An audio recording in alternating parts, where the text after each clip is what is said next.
comes walking down the aisle.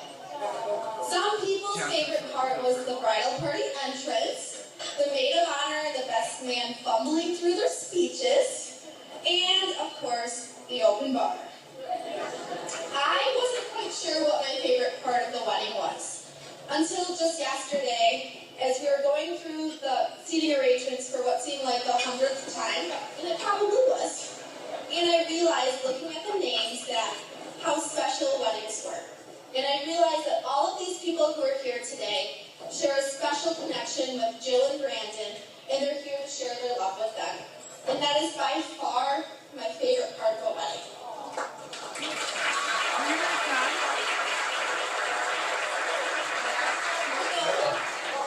For those of you who don't know me, my name is Julie.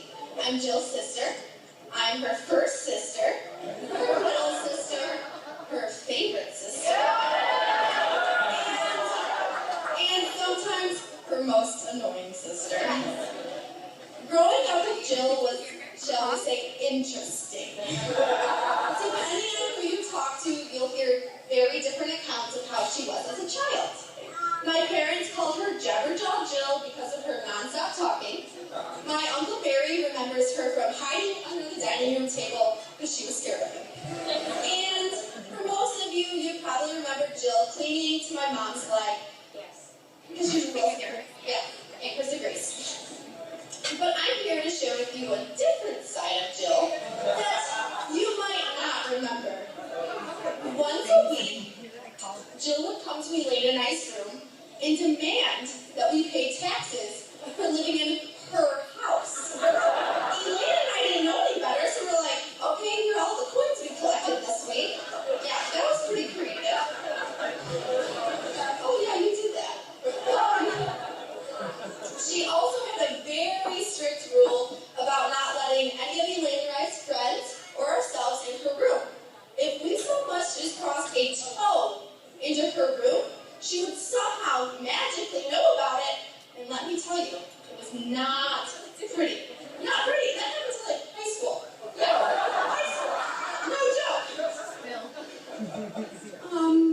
And then there was the time that my mom had to leave the house for just a few minutes and left Jill in charge.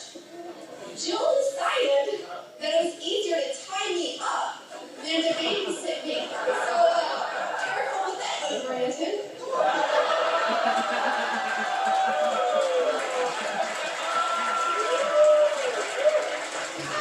Despite the torture that I endured, I've always looked up to my big sister.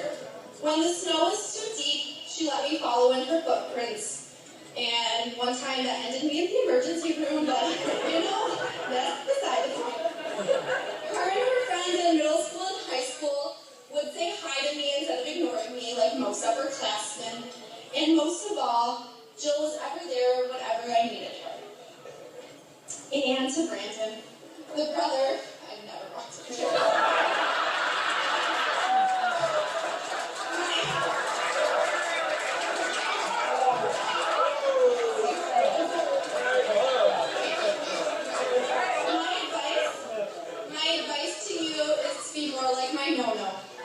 He doesn't sweat the small things, and he's mastered the phrase, yes, dear. And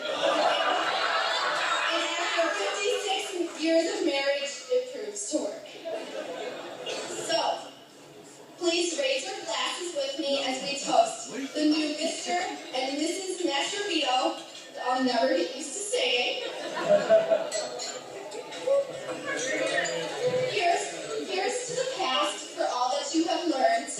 Here's to the present for all that you share. And here's to the future for all that you look forward to together. Here's to Jill and Brandon. Congratulations.